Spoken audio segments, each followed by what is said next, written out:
Good afternoon, my brothers and sisters. Today, now I'm going to explain about this idea about girls, and the obelisk, which is the art form, howalty that we have. I told you about this Melazinawi in Eritrea. Okay, girls, that is the oldest archived book that we have. Mafan books doesn't necessarily mean it has to be on parchment or on hieroglyphics or that kind of papyrus thing. It has to be on a statue, obelisk, so hawalti of our in Matamatar near Traka. So that hawalti, I saw it and I took a picture in video footage of my children. So it has this sun and moon, okay? So I think in the ancient religion, what I can assume is this is pagan, our ancestors from the past. I don't think we can say pagan. They're not pagan often, okay? So they are more genuine than we are now. Well, you can ask me why. Because sun and moon. So as I can see, the sun, it means the male, the defender, the hunter, my friend, okay? We're talking about this hunter-gatherer society in our past, okay? So this is the defender, my friend, the lion who protects his family, his community, okay? So that's the sun, okay? And the moon is his lady, his wife. Let's just assume he was a king. And with his wife, his moon, okay? So they created the Matara Hawalti, okay? So that's oldest archive book that we have of what we call today Giz, okay? Tigrinya and Amharic, okay? This is what we are so much proud about. And that's the oldest writing system in Ethiopia. They call it Abugida, Ethiopic language, which it shouldn't be that way, okay? And we say it Giz Tigrinya, okay? Who we have. So that's the oldest one. More than 4,000, probably 5,000 years. Okay? Europeans, the Latin people, they didn't have their own writing system. So they were so much backward. Okay? We, as Habesha people, what they call it, Aksum, well, Aksum was something that started in the 800 BC. Okay? This is much 2,000 years before that. Okay? So that is our common understanding that we have. The fact that we speak in Giz, we communicate in our own script called Giz, okay? Tigrinya, Amharic, Tigray, whatever it is. And the fact that the Oromo people have got that Guj, the Somalians, I don't think they go Guj, but they choose that Latin writing system, which came later. So Latin, we're talking about Latin of Lazio, okay? It's a Roman script system in Italy. And I think that the justification that the Oromo people say is these people, the Habesha people, they say there was slavery in the past, these people they just kind of dominated us, all that kind of stuff. So they have that Guj. So instead of using that Ethiopic language as the Ethiopians call it, and we call it Giz, they use Latin. Okay. So most of the influential Oromo people, Gala people, were these people they were taken as slaves, and so they studied in Uppsala. Okay, in Sweden, generally. So these are people who are educated by scholarship by this Roman Catholic Church and the Swedish, and the Anglican Church. So these are highly educated people who studied in the West and went back to their country. So what happened is when you get scholarship money, my friend, you're not gonna give away with it. They are giving you the scholarship for a reason. Alright, so you better cleaning some floors or toilets so that you can pay your own studies from your own purse, so that there is no any strings attached that people are gonna bind you. Hey, how dare you? We gave you £50,000 scholarship, and how dare you now? You just desert us and leave us alone. Hey, it wasn't your money, Marvin, that you did your master's, PhD. We gave you so you have to do whatever we want you to do. So that's what's happening. Okay, so that's the problem, that when you study in Europe, a Swedish country, in England, whatever it is, when they give you the scholarship, my friend, you have to be back in another form. So when you write a book, you talk only about them. Okay, so that's my assumption about the reason why the Oromo people, they chose the Latin of Lazio because there was so much peace of in anger with these Habesha people, So they always tell you these are Aksum, these are Tigrinya Mofan, we don't want to have anything to do with their whiting system, which is really very negative, and the Somalis the same thing. They use that's their right, my friend. It's not my right to tell them why they did that or that kind of stuff, but I'm just kind of air my point, okay? So if you have that good about slavery in the past, it was the norm everywhere. Jewish, the Arabs, my friend, the Europeans, I give you all the information about history of the Scandinavian countries, Sweden, my friend, the most barbaric people, slavery, the worst slavery. We're talking about 800 after Jesus Christ, okay? So you go about this idea, my friend, this Oscar, he was one of these saints. That's why you go all this Oscar in Hollywood, all that kind of stuff, okay? And I brought you all the idea about the Norway slavery, all the Scandinavian countries, and the Dublin slavery, Irish slavery, Iceland, Finland, whole Scandinavian countries, the rules of Russia, okay?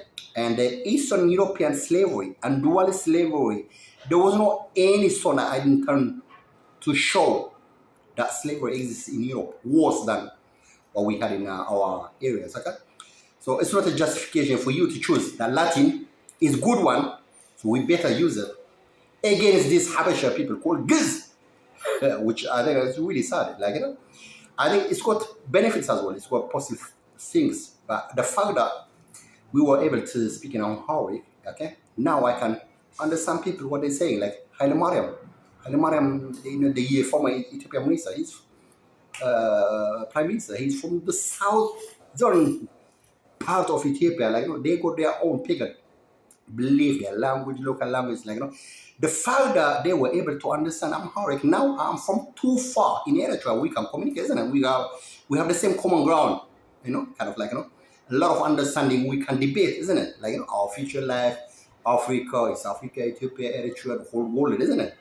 All these people like this, Dr. Lenchor, all of them are all these scholars, Oromo, Gala, Amhara, the fact that you guys are, as Ethiopia, one unified entity, all of you understand Amharic, isn't it? So if you didn't have that Giz, okay, the Amharic language, now you and me, we couldn't understand each other, my friend.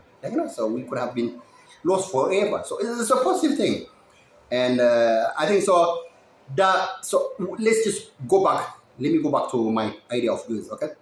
This idea about Giz is about this, or in the ancient of Eritrea, Ethiopia, what you call it, whatever you name it, Kush or whatever it is, okay, Abyssinia. It was all about this oligarchy, people, society, community. Only 2-3 people control the whole dams where all their cattle, the whole their farms. So they control whoever is powerful in more organized community member amongst all this clan, ethnicity, then he's got the control. Okay, so let's say that dynasty stays for 100 years. After that, another more organized people come from the northern of Eritrea, Sahel, maybe Gashparka, or somehow. Then they take over, they take all the dam, the river, everything, so they go control. That was the oligarchy system that we had. The same thing in Tigray, the same thing in Amhara, the same thing in Oromo, okay? But there is one unique thing. All these people, doesn't matter how much organized they are, no matter how much clever they are, no matter how much armaments they have, how super powerful they are, all of them, from one to the next 1,000 times, the recurring important points, all of them, they use this Giz, okay? This is language, okay?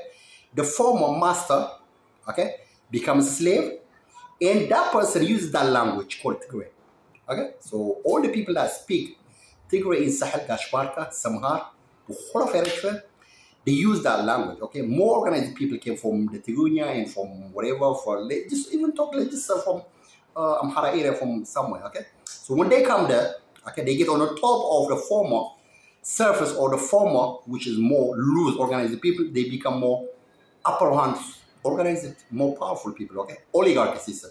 So what they do is, because they don't have their own language, communication, method, language, script, they use the people that they subjugated, okay? So one after the other, overlapping civilizations, community organizing, all of them, they use Giz.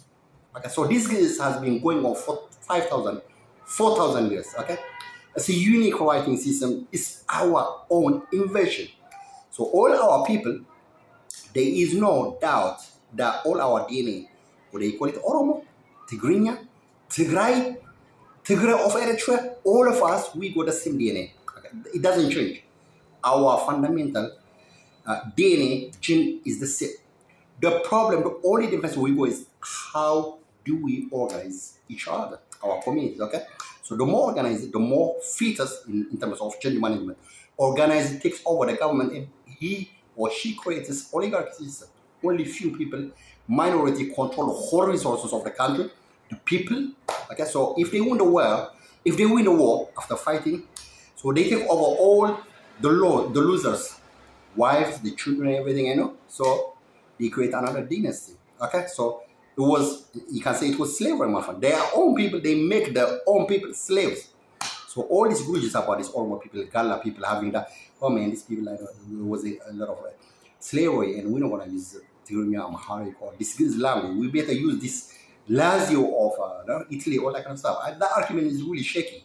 It doesn't satisfy me, but this is my idea, because I heard this Mr. Lynchon saying about, he had an argument with President Meles, in the past, saying like, Mr. Lecho was saying, I mean, Aksum is not just only for the Tigray clique people in Adwa, Shira, and in Aksum. It's just for all people. And so he said, no, Nazi ለጉራጌና ለኦሮሞ አይመለከታቸውም. That was what he said. Like, so Mr. Lecho is saying, no, ይመለከታቸዋል እንጂ የሁላችን ነው። ራሱ እነዚህ ጉራጌ ከጉራ ተወስደው ነው ማነው ያለው የሆነ የጦር አብጋዝ የጦር መሪ ነው እንትና የተባሉ ራሱ ወስደዋቸው ነው ከጉራ ወደ ጉራጌ እና it is their language. Yes, it's why ግን ከሁሉ የሚቆረቆረው የትግርኛ ተናጋሪ በቃ ዲህ we die to have this script language, my friend. This gives for us it's life and death, because that's our identity, my friend.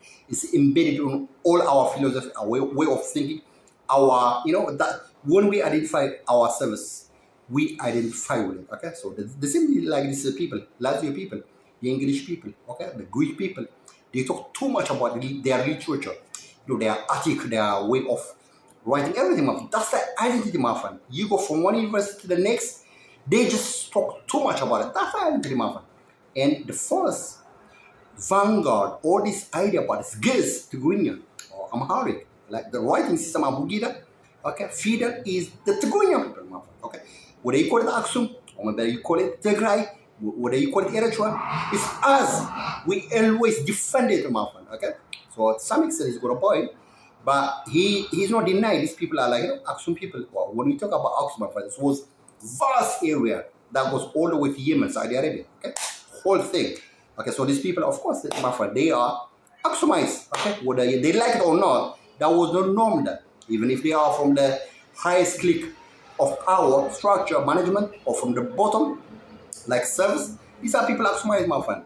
So in that way, he's white, but when it comes to the writing system, which really makes me angry, like, you choosing another Latin of Lazio from so far in Roma, in Lazio, in Italy, for me, it doesn't make sense. I don't have any problem, like, because personally, it doesn't bother me even to learn Italian. But like within one country, within one region, one choosing the other from so far, and the justification for it, like, these people never colonize, all that kind of stuff. For me, it doesn't make sense. Anyway, I just wanted to, because I got that clip, and so because when I was talking about this Hawalti, this Aksum Stele, okay, it's a symbolic way of like,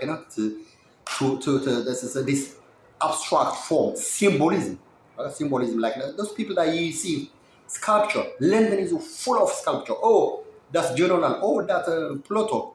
That Aristotle. They go so much sculptures, my friend. They go like, Liberty statue in America, whole area, all their column, everything, their architecture, they communicate, they pass history, glories in sculpture, okay? And this Aksum Howard is one of them, and the Italians, because they know this already, my friend, they chop it into 4-5 and took it Rome, okay? So it was there stayed for for 4 decades, for 40 or something years. And this gentleman brought it back, and I think it's a big thing, Mama. Something that we can praise him. Okay, you have a lovely day. Bye.